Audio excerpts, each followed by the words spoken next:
E aí, turma? Nossa, tá mó frio, gente. Misericórdia, eu não nasci pro frio. Eu sou uma pessoa que gosta de sol, de calor, enfim, de tudo. Tudo que diz respeito a calor. Gente, como prometido, né? Vou continuar contando pra vocês meu testemunho. Eu estou gripada de novo, eu tô com tosse de novo, então desculpa aí qualquer coisa que aconteça nesse vídeo relacionado a resfriado, tá? Me perdoa. Bem, eu tava contando que eu fui uma criança que não comi comida, né? Mas me considero, né? Considero, na verdade, um milagre de Deus, porque não era nem pra eu estar de pé, né? E eu era uma criança que gostava de cantar, que estudava, que era inteligente, eu era inteligente. Mas enfim, o milagre de Deus.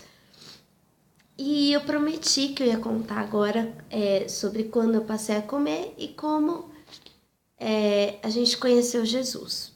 Minha mãe trabalhava no salão, fazia a unha, e uma cliente da minha mãe, que era enfermeira, minha mãe comentando, né, sobre a diabetes e tal, essa cliente perguntou para minha mãe, fez a seguinte pergunta, né?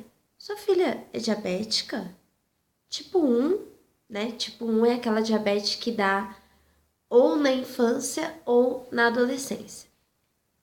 Minha mãe, nossa, eu acompanho muitos casos de crianças que crescem com diabetes, e eu, desculpa aí, né, falar isso pra você, mas sua filha não vai chegar nem nos 15 anos.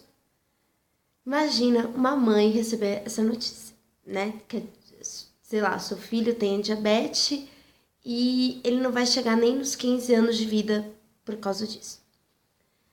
E aí, só que, né, essa mulher, essa enfermeira foi usada por Deus mesmo sem saber. Nossa, Ju, que horror, ela foi tão grossa, tão não sei o quê. Mas através dela, meus pais começaram a procurar cura para mim. Porque você não quer que seu filho morra, né? Nem com 15 anos, nem com, né? Fora da lei, né? De vida isso, o filho morrer antes dos pais. Então meus pais começaram a procurar ajuda, procurarem cura para mim. Procuravam, né, cura para mim. E aí a gente passou, gente, por muitos lugares. Nossa, Jesus, só de falar. Hoje é engraçado, né? Mas na época eu não acreditava em nada, né? Eu não acreditava nem em Deus, nem em Jesus. Eu odiava Deus, mesmo sendo criança. Eu sempre falava que a culpa, né, de eu ter a doença era de Deus. Enfim. E, e aí, a gente passou por cartomante, a gente passou por benzedeiro, a gente passou por espírita, exorcismo na igreja católica e até em algumas igrejas evangélicas. A gente chegou aí para procurar minha cura. Só que ninguém dava resposta para os meus pais. E meus pais começaram a reparar que em todos os lugares que a gente ia, desses, né? Era indicação de família, indicação de amigo. Ah, vai em tal lugar. Eu voltava pior. Cada vez que a gente ia nesses lugares, eu voltava pior. E não só no sentido do diabetes, mas eu voltava pior porque eu comecei a ver coisas no meu quarto, ver bichos no meu quarto. Eu comecei a ficar. Eu comecei a ter medo de tudo, medo de todo mundo, né? Então eu comecei. Meus pais, eles me colocavam para dormir. Quando eles estavam no quarto comigo e estava tudo claro, beleza. Quando eles saíam, eu começava a gritar: eu tô vendo bicho, eu tô vendo morcego, eu tô vendo sapo, eu tô vendo lagartixa, eu tô vendo não sei o quê. E meus pais acendiam a luz e não tinha nada no quarto. E outra, como que uma criança vê no escuro? Se bem que, né, eu tinha uma luzinha no corredor acesa. Mas, gente, não tinha tudo isso de bicho no meu quarto, né? Meu quarto não tinha virado uma floresta ainda, né? Tipo, pra eu ver todos esses bichos. E meus pais começaram a reparar que eu estava estranha. E as minhas atitudes também estavam estranhas. Às vezes eu estava com a minha avó e com a minha bisa. Minha bisa era a única pessoa crente na família. Isso por parte de pai, né? A gente morava com os meus avós, com a minha bisa, por parte de pai. E no meio do dia, do nada, eu brincando, do nada, eu sentia isso, mas eu não sei dizer por que isso acontecia. A minha voz engrossava e eu começava a falar um monte de coisa horrível para minha avó e para minha bisa. E eu lembro de uma vez, né, que a minha avó estava na cozinha e eu fui lá e falei um monte de coisa para ela, mandei ela ir pro inferno. E ela começava a rezar por mim e a minha bisa começava a orar no quarto, uma bagunça, né? E minha bisa começava a orar no quarto. E eu lembro que eu fui até o quarto, abaixei, fiquei olhando para minha bisa e comecei a mandar ela parar de orar. Para de orar, eu não quero isso, não quero. E do mesmo jeito que a coisa acontecia do nada, acabava de acontecer do nada. E foi aí que a minha mãe foi para um outro salão e um pastor começou a fazer culto lá, né? Um pastor que era da igreja que eu tô agora, da Nipo.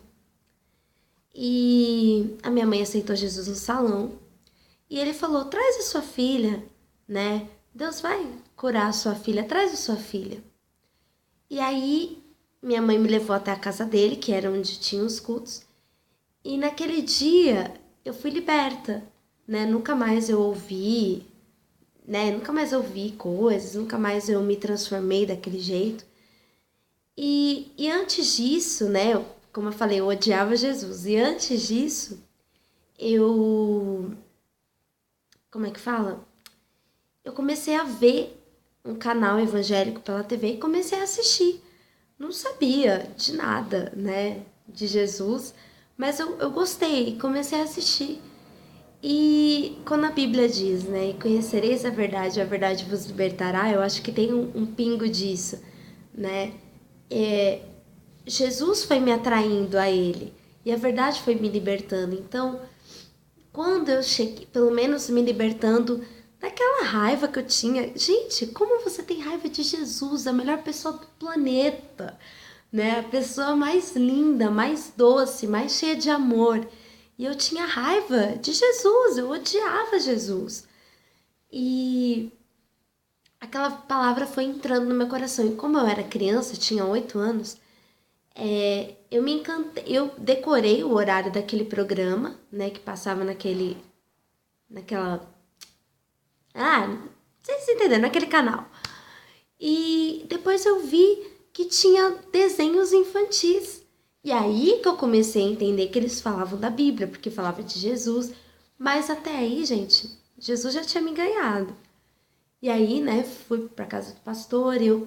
A gente começou a congregar numa igreja próxima à minha casa, porque meu pai não ia na igreja de jeito nenhum. Hoje meu pai é pastor, tá? Então meu pai levava a gente para casa do pastor, mas ele não entrava. Ficava na porta.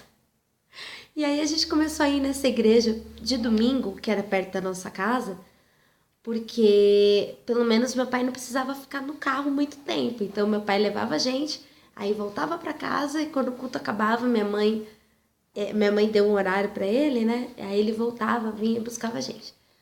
E foi assim, né? E aí um dia ele foi também na casa do pastor e aceitou Jesus. E se eu não me engano, eu acho que a gente foi primeiro nessa igreja antes de ir na casa do pastor, porque eu acho que eu fui junto com ele para casa do pastor. Eu não lembro, gente, eu era muito nova. Mas, né, Deus restaurou o casamento dos meus pais, que estava prestes a terminar. E Deus foi restaurando a minha vida. Eu era uma criança que vivia internada, né? A gente não tinha muita informação sobre diabetes, a gente não tinha muita ajuda médica, né? Então, as coisas foram acontecendo assim e a gente tinha muita dificuldade. Eu era uma criança que não comia comida, então, né, a diabetes estava sempre alta, enfim. E quando eu aceitei Jesus, gente, eu aceitei Jesus em 2000. desde a época que eu aceitei Jesus até 2013, entre parênteses aí, né? Até 2013, eu nunca mais fui no hospital para ficar internada, nunca mais. Aconteceram casos de eu passar mal e ter que ir para o hospital, ou sentir dor e ir para o hospital, mas internada, não. E eu, por ter tido uma infância mais dentro do que fora do hospital, não mais dentro do que fora, mas assim, as piores lembranças da minha infância foram dentro de hospitais, eu fiquei com trauma de hospital. Então, até hoje eu sou assim, tipo, eu não vou no hospital até o último minuto, até ver que a situação tá realmente muito difícil, né? Não tá controlando com remédio nem com nada, aí a gente vai pro hospital. Então, essa é uma outra parte da minha vida, né? Jesus não me curou do diabetes ainda, mas ele me restaurou, né? E eu vou fazer um outro vídeo para contar para vocês como eu voltei a comer e para finalizar, né? Quem sabe, vou finalizar com o terceiro vídeo explicando sobre algumas promessas que Deus me fez até chegar o dia de hoje e, né, para dar uma concluída, Jesus, da pessoa que eu odiava, passou a ser a pessoa que eu mais amo nessa vida. Eu amo muito o meu Jesus, né? Então, ele é tudo para mim, né? É minha razão, é minha inspiração, é minha vida, né? É a pessoa que sempre cuidou de mim, mesmo antes de eu amá-lo. E aquilo que diz que não somos nós que aceitamos a Jesus, ele nos aceita.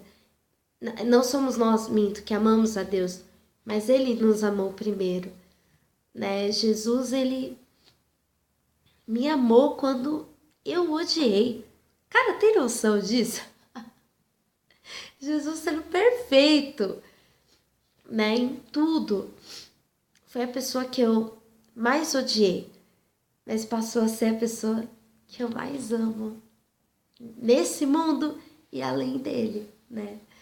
E eu sou muito grata a Deus por ter usado, né, dessa minha enfermidade. A palavra diz que tudo coopera pro bem, pro bem, pro bem de quem ama a Deus. Nossa, tô fanha, que horror. Mas a palavra diz que tudo coopera pro nosso bem, porque nós amamos a Deus.